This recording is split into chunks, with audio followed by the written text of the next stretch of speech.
Hello, myself Aryan Sharma and I welcome all of you to your own digital and helpful classroom conceptual studies. So friends, today in this session we are going to study about law of definite proportion and law of multiple proportion. Earlier video में मैंने बताया था कि क्या law of conservation of मास है और गेल-लुसाक्स law के बारे में हमने पढ़ा था.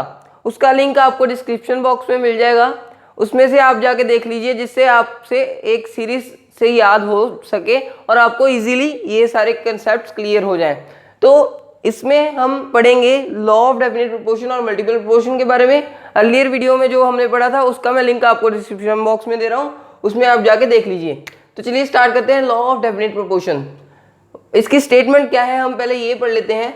It states that a chemical compound no matter from which source it has been obtained, it will contain the same elements combined together in the same fixed proportion by mass.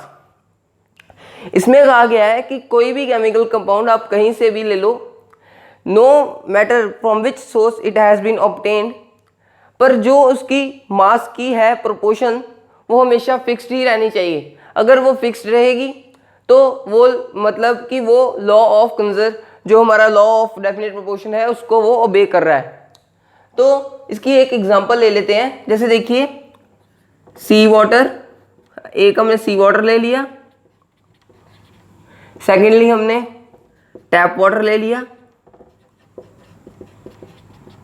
उन्होंने बोला ना no matter from which source it has been obtained, तो हमने ऐसे एक water की बात करें क्योंकि वो एक यूनिवर्सल सॉल्वेंट भी है.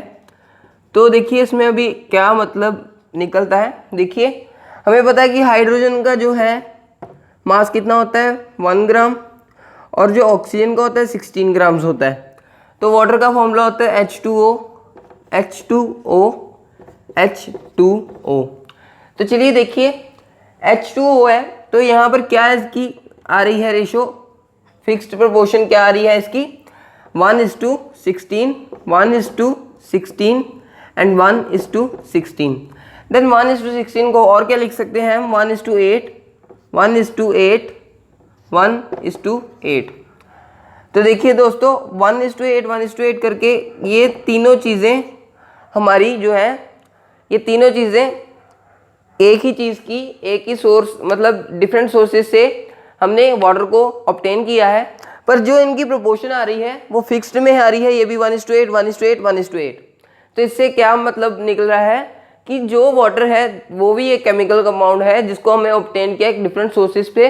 अब यही बात निकल रही है, chemical compound no matter from which source it has been obtained, but it will be having a fixed proportion by mass of the component present in it. Now देखिए इसमें फिक्स्ड प्रोपोर्शन है तो ये ओबे कर रहा है लॉ ऑफ डेफिनेट प्रोपोर्शन. तो ये एक इसकी एग्जांपल होगी. तो इसका बस मेन यही आपको याद रखना है कि जो इसका सेम फिक्स्ड प्रोपोर्शन बाय मास जब भी आ गया, इसका मतलब है कि वो एलिमेंट जो है, वो कंपाउंड जो है, वो chemical compound definite proportion law को वो ओबे कर रहा है. तो बस ये इतनी सी इसकी बात है. तो आगे इसकी अगली लॉ ऑफ मल्टीपल प्रोपोर्शन की क्या कहानी है आइए जानते हैं. इसमें कहा गया है when two elements combine to form more than one compound, then the different mass of one element which combines with fixed mass of other element bears a simple whole number ratio to one another. When two elements combine to form a new compound, देखिए when two elements combine to form a new compound or more than one compound, then the different masses of one element combines with the fixed mass of other element, combines with fixed mass of other element and bears the simplest whole number ratio to one another. इसकी कहानी क्या है ये देखिए, आइए समझते हैं. Different mass of oxygen 32 and 16 gram which combines with fixed mass of carbon 12 gram. Then carbon dioxide, carbon and oxygen मिलकर क्या बनाते हैं, एक कार्बन डाइऑक्साइड बनाते हैं, एक कार्बन मोनोऑक्साइड बनाते हैं. अब देखिए इसका 12 है, 12 ग्राम गिवन था, हमने 12 ग्राम लिख दिया, और जो ऑक्सीजन का था वो 32, 16 × 2 कर दिया 32, और कार्बन मोनोऑक्साइड का क्या बना 12:16. तो इसकी जो रेशो आ रही है 32:16 आ रही है. हमने इसको सिंप्लीफाई कर लिया, 32:16 करके 2:1 आ गई. तो यही इसकी बात निकली कि 2:1 जो हमारी जो रेशो आई है ये सिंपलेस्ट होल नंबर रेशो आ गई।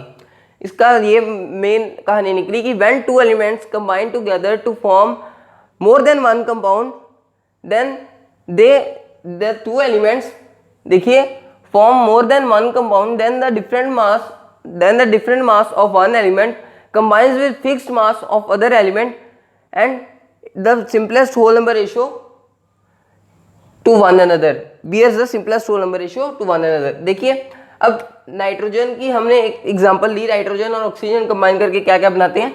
नाइट्रोजन और ऑक्सीजन ने बनाया N2O, फिर NO, फिर N2O3, फिर NO2, फिर N2O5। ये 5 कंपाउंड्स हैं जो इसने बनाए। मोर देन वन कंपाउंड बन रहे हैं, हाँ मोर देन वन कंपाउंड बन रहे हैं।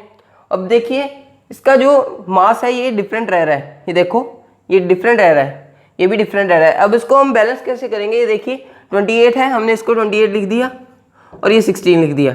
अब ये 14 है, इसको हम 2 × 2 कर देते हैं 28। अगर ये 28 हो गया तो ये 16 × 2 करके कितना हो गया 32 हो गया।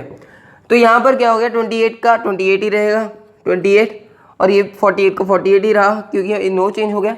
तो 14 × 2 करते हैं 28 हो गया, और 32 × 2 करते हैं 64 हो गया। यहाँ पर 28 का 28 और 80 का 80, 28 का 28 और 80 का 80। तो देखिए अब देखिए when two compounds देखिए when two elements combine और two compounds when two elements combine to form more than one compound, when two elements combine to form more than one compound, then the different mass of one element which combines with fixed mass of other element, different mass of one element which combines with fixed mass of other element bears the simplest whole number ratio to one another, bears a simplest whole number ratio। अब देखिए इसमें whole number ratio क्या आएगी, 16 को काटा, अगर काटा तो 1:2 आ गई, ये 2:3 आ गई, ये 3:4 आ गई, और ये 5। देखिए 1:2, 2:3, 3:4, 4:5। अब इसमें क्या कहानी निकली, सेम पूरी बात इसमें क्लियर हो रही है। देखिए when two elements combine to form more than one compound then the different mass of one element combines with fixed mass of other element and it bears a simplest whole number ratio to one another, simplest whole number ratio 1:2, 2:3, 3:4, 4:5। तो ये है कहानी law of multiple proportion के बारे में। तो यही इनके दो मेन लॉज हैं जो कि लॉज ऑफ केमिकल कॉम्बिनेशन में आते हैं। हमने पहले पढ़े थे law of conservation of mass वगैरह, उसमें भी हमने पढ़ा था कि sum of mass of sum of mass of reactants is equal to sum of mass of products.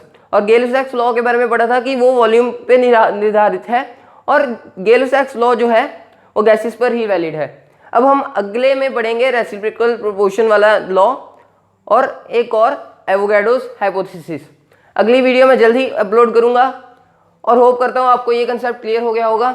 अगर कोई डाउट्स होता है तो आप हमें कमेंट बॉक्स में ज़रूर बताएं, हम आपको हर एक कमेंट में हर एक बात को क्लियर करके ज़रूर बताएंगे। अगर आप मेरे चैनल पर नए, चैनल को सब्सक्राइब कर दीजिए, बेल आइकन को प्रेस कर दीजिए जिससे आने वाली वीडियोस की नोटिफिकेशन जल्द से जल्द आपको मिले, और सब्सक्राइब जरूर कीजिए अगर आपको मेरा पढ़ाने का तरीका अच्छा लग रहा है, और ज़्यादा से ज़्यादा ये चैनल को शेयर कीजिए ताकि हर स्टूडेंट की ज़्यादा से ज़्यादा मेरे चैनल के थ्रू हेल्प हो पाए। तो आज के लिए इतना ही। Stay tuned to conceptual studies and hope you all will learn many things from this. Thank you. Jai Hind.